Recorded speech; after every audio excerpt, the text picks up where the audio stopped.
Bonjour à toutes et à tous, nous avons de la news d'ici. C'est un miracle, plein d'applaudissements s'il vous plaît en commentaire, ça fait plaisir, on adore. Et pourtant des news d'ici qui personnellement me laissent assez en demi-teinte, contrairement à ce que je vois sur les réseaux sociaux, parce qu'on parle de Matt Reeves qui a été énormément apprécié, notamment grâce à The Batman.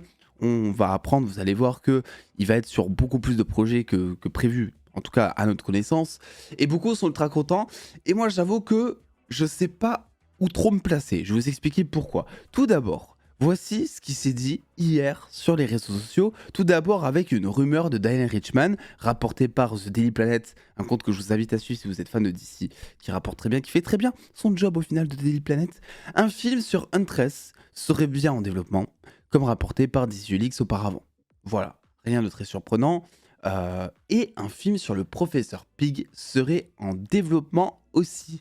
Pour rappel, il avait déjà été annoncé par THR que Matt Reeves recherchait des réalisateurs pour des projets solos sur des ennemis de Batman, dont Pig. Il y avait aussi, je crois, sous rumeur de mémoire, Gueule d'Argile ou encore l'Épouvantail. Et ça nous laissait un petit peu perplexes parce qu'en fait, Matt Reeves avait aussi dit précédemment que ce qu'il veut faire avec son univers de Batman, c'est des personnages vrais. Il veut pas faire de fantastique. Et c'est vrai que quand on a appris pour Gueule d'Argile, comme quoi il y avait des rumeurs, qu'il voulait faire un projet sur Gueule d'Argile, donc Gueule d'Argile, grosso modo, si vous connaissez pas le personnage, pour vous la faire courte, c'est l'homme sable version d'ici, mais avec de l'argile. En gros, voilà, tout simplement. Donc il y a des pouvoirs, donc c'est fantastique, quoi. Et quand on a appris ça, on s'est dit, mais tu voulais pas faire ton univers sur le réalisme, tu voulais pas faire de fantastique de base, enfin, c'est bizarre du coup. Et donc, Professeur Pig dans l'univers de Batman, très bien, tueur en série, Professeur Pig, j'adore, ça peut énormément le faire en projet spin-off, même si ça reste un film sur un méchant, que ça peut très vite tourner à la Venom 1 de Sony, tu vois. Je ne sais pas comment ils vont faire les choses. Quoi qu'il en soit, on a aussi d'autres choses qui là par contre sont officielles, et il y a du bon, il y a du moins bon. James Gunn a révélé que Matt Reeves produit actuellement une série sur l'asile d'Arkham, mais pour le DC Universe, et non pas pour le Batverse, donc pas pour l'univers de The Batman. De plus, il annonce que Matt Reeves produira des programmes pour les deux univers. Donc James Gunn dit, nous adorons Matt Reeves en tant que réalisateur et producteur, donc il produira des histoires dans son univers, The Batman et dans le DCU. Donc, enfin DC Universe, pardon. Donc, en gros, la série de l'asile d'Arkham va être dans le DC Universe, produite, non pas réalisée, produite par Matt Reeves, et sera normalement connectée du coup à Batman The Brave and the Bold. Voilà.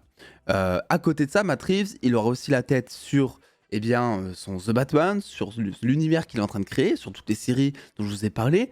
Par contre, c'est vrai que du coup, ça remet un petit peu en question tout ce que je vous ai dit par rapport à Gueule d'Argile. Pour ça, c'est une très bonne nouvelle parce que ça veut potentiellement dire que Gueule d'Argile arrive dans le DC Universe et non pas dans l'univers de The Batman, et ce qui coïnciderait un peu mieux avec l'intention de Reeves de nous donner un univers, on va dire, ancré un peu plus réaliste, et avoir Gueule d'Argile du côté fantastique, donc du côté du DC Universe par exemple, avec son Thing, avec tout le reste. En fait, là, ça commence. Et non, je ne me suis pas trompé sur le titre et sur la miniature de cette vidéo, il n'y a rien d'aguicheur, hein, vraiment.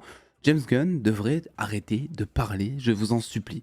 Et je vais faire un petit trip égocentré. Je vais me citer par rapport à un tweet que j'ai mis le 15 décembre, donc 3 jours avant finalement la venue de ces tweets. Et voici ce que j'ai dit. J'espère vraiment que Gunn va assurer, car pour moi, avec tout ce qu'il communique, il sera impossible de ne pas le traiter de menteur. Je me doute qu'il soit sincère, hein, je vais pas revenir sur l'histoire de vente flash, là, on s'en fout, mais dans l'histoire de production d'un film, bien que les idées soient là, idées qu'il communique du coup actuellement, comme on vient de le voir, rien ne se passe souvent comme prévu, les idées peuvent évoluer, le film peut avoir plusieurs séquences coupées, bref, comme tout long processus, il y a des impondérables. Voilà en gros ce que j'ai dit. Et c'est exactement ce qui est en train de se passer parce que figurez-vous que il y a déjà des gens qui sont en train de traiter James Gunn de menteur, dans le sens où, cette série sur l'asile d'Arkham, Matt Reeves en avait parlé avant que Gunn arrive, il me semble, dans l'univers d'ici, pour être dans son propre univers, pour être dans l'univers de The Batman. Et là, on apprend de la part de Gunn que finalement, cette série sur l'asile d'Arkham, ça va être dans le DC Universe. Donc, il y a des menteurs à tout va qui partent par-ci par-là, parce que l'idée a évolué très certainement, parce que James Gunn a aussi déclaré sur Threads ou sur Twitter, je ne sais plus, que en fait au moment où il est arrivé, on lui a pitché cette série Arkham. Il a pas lu de script, mais je crois que c'est Matt Reeves qui lui a pitché et bah, il l'a récupéré pour son DC Universe en gros du gros. Il a dû potentiellement faire la même chose avec la série Lanterns, qui de base devait avoir une existence du côté HBO Max et qui s'est retrouvé raccroché au DC Universe avec un reboot aussi du pitch, etc. Donc tout bonnement, il n'y a pas de menteur par-ci par-là, c'est juste que les idées évoluent, c'est pareil dans toutes les productions. Il y a des brouillons de scénarios qui sont faits pour tous les films, et il y a des dizaines, hein, franchement, ils engagent des scénaristes à droite, à gauche, etc. Et ils choisissent le meilleur en gros du gros. Ça a toujours été comme ça, non, James Gunn n'est pas un menteur, juste ça évolue encore une fois. Et c'est pour ça que James Gunn devrait se taire, devrait arrêter de communiquer énormément sur des choses en plus qui font pas avancer le schmilblick, puisqu'il a même dit sur Twitter qu'il ne comprenait pas pourquoi est-ce que ce n'était pas clair. Parce qu'il y a des gens qui comprennent pas. Mais où est la clarté là-dedans? Et en fait, James Gunn, il est là en mode, mais qu'est-ce que vous voulez que je vous donne en plus comme clarté? Et en soi, les deux parties ont raison. C'est ça le souci. C'est que d'un côté, le public ne comprend rien, et de l'autre, James Gunn, bah, il n'est pas déjà assez avancé, et surtout, il n'a pas le droit de donner trop d'informations, ce qui fait que ça n'avance en rien en la clarté du schmilblick, justement. Donc c'est pour ça qu'il vaut mieux arrêter de communiquer sur des choses très secondaires, même pas palpables. Là, tu nous parles d'une série Arkham qui va arriver dans le DC Universe. Enfin, avant ça, il y a tout un monde qui va se passer, quoi, tu vois, c'est sûr et certain. Donc attendons de voir comme d'habitude. Concernant Matt Reeves, alors là, c'est pareil. La chose qui me rassure, c'est qu'on parle de production et non pas de réalisation. Dans le sens où Matt Reeves, il va produire sa série Arkham du côté du DC Universe, alors qu'il réalise son The Batman, etc. Ce qui veut potentiellement dire qu'il aura un droit de veto, il sera très certainement producteur exécutif, je pense. Donc il aura un droit de veto sur la série Arkham qui sera du côté commercial de DC. En fait, mais en fait, ce qui me faisait peur de base dans cette idée, c'est tout bonnement que, bah, de base, justement, quand Gunn est arrivé, ils ont fait exprès de communiquer sur le fait que maintenant, il va y avoir un studio indépendant du nom de DC Studios qui va bosser sur les projets DC. Ça sera plus Warner qui bosse en même temps sur les Animaux Fantastiques, sur je sais pas trop quoi, et sur le prochain film DC, que tout se mélange, que c'est le gros bordel, qu'ils ont plus le temps, etc. Non, là, il va y avoir vraiment une équipe dédiée pour l'univers DC Universe et l'univers de Reeves. C'était pour moi une très bonne approche, bah, comme Marvel Studios au final. Et là, on apprend que Matt Reeves, eh bien, a le cul entre deux chaises. Il va en même temps s'occuper de son univers The Batman et en même temps s'occuper de l'univers DC Universe. D'autant plus que, bon, là, on parle de la série Arkham, mais vous l'avez très bien vu dans le tweet de Gunn, c'est pas le seul projet dont Matt Reeves aura les rênes, quoi. Donc c'est pour ça que je suis assez mitigé. En même temps, ça offre de la cohérence avec Gueule d'Argile, comme je vous l'ai dit, et d'autres personnages peut-être comme l'épouvantail, même si pour moi c'est beaucoup plus facile ici de donner une approche réaliste et donc d'insérer l'épouvantail dans le Batverse en fait. Et j'ai peur aussi que ça fasse doublon, parce qu'à la fin de The Batman, partie 1, on est à l'asile d'Arkham. T'as même le Joker qui intervient. Donc l'asile d'Arkham, on se doute qu'il reviendra d'une manière ou d'une autre. Ce qui veut dire qu'on va avoir quasiment en même temps le même souci qu'on a eu pour les films Batman pendant des années, plusieurs Batman, sans que le grand public puisse comprendre grand chose au final. D'un côté dans le Batverse, un asile d'Arkham avec le Joker, etc. D'un autre, dans le DC Universe, une série sur l'asile d'Arkham. Et les deux sortent au cinéma, tu vois, enfin les deux. Non, il y en a un qui sort... il y en a un qui va sortir en série, l'autre au cinéma. Mais ce que je veux dire, c'est que celui qui va sortir au DC Universe en série, très certainement qu'il y aura une continuité au cinéma ensuite, puisqu'on parle de l'asile d'Arkham, tu vois. C'est pas juste le truc que tu vois une fois dans une série, puis après, balèque. L'asile d'Arkham, c'est... Vous connaissez, quoi, tu vois, c'est emblématique dans l'univers Batman, quoi, tu vois. Donc très certainement qu'on en reparlera ensuite en film, peut-être d'ailleurs dans Batman The Brave and the Bold, tu vois.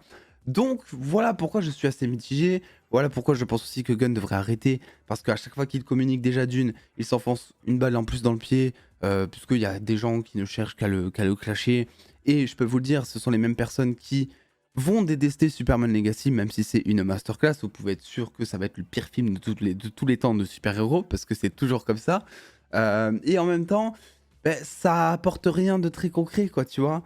C'est-à-dire qu'on parle, mais il n'y a rien de palpable. Et il y a tout qui est de moins en moins clair. On retourne toujours dans ce cycle.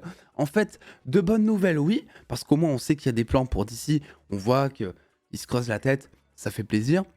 Par contre, pour le coup, je pense qu'il aurait peut-être fallu attendre quelques mois pour annoncer le truc, tu vois, de manière très bien en fait, peut-être comme Kevin Feige lors d'une convention, avec un PowerPoint, un diapo, je sais pas trop quoi, pour vraiment te hyper, parce que là au final c'est balancé dans un vieux tweet, tu vois, qui peut être interprété de mille façons, parce que comme d'habitude Gunn, il donne des infos, mais il peut pas tout donner. Il a dit d'ailleurs que il avait même pas lu de scénario pour cette série, juste Matt Reeves lui a pitché, je crois, mais il a pas lu de scénario, donc il peut pas être avancé, tu vois. Et s'il faut, c'est justement sur le fait qu'il a pas lu de scénario, c'est justement à cause de ça aussi que peut-être cette série ne verra jamais le jour, tu vois, on ne sait pas. Parce que comme je l'ai dit dans mon tweet, eh bien dans le processus de production d'un film ou d'une série, il y a toujours des impondérables. Même si les idées sont là au moment où on le dit, même si Gunn ne ment pas quand il dit les choses, il y a toujours des impondérables. Comme dans tout projet qu'on entreprend pendant des mois, voire des années. C'est la base, les gars. Donc, voilà un petit peu ce que je voulais dire par rapport à tout ça. N'hésitez pas à me donner votre avis en commentaire. De très belles choses, évidemment, qui sont en cours de conception pour DC. Mais une surcommunication qui commence, en fait, à diviser de plus en plus, tu vois. James Gunn devrait... on sent qu'il a envie, tu vois. On sent qu'il est excité par tous ces projets. On sent qu'il a envie aussi de prouver, même avant que les films n'arrivent, qu'il peut faire le job et qu'il mérite sa place, en fait.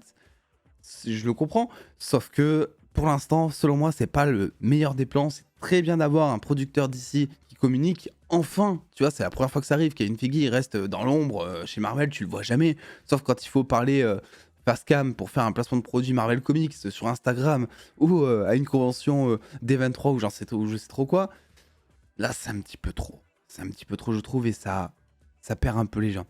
Donc voilà, mon avis, n'hésitez pas à me donner le vôtre en commentaire. Je vous fais des bisous, prenez soin de vous, le pouce bleu, abonnement comme d'habitude. Et puis attends les dos, prenez soin de vous, faites-vous kiffer. Des bisous les dos.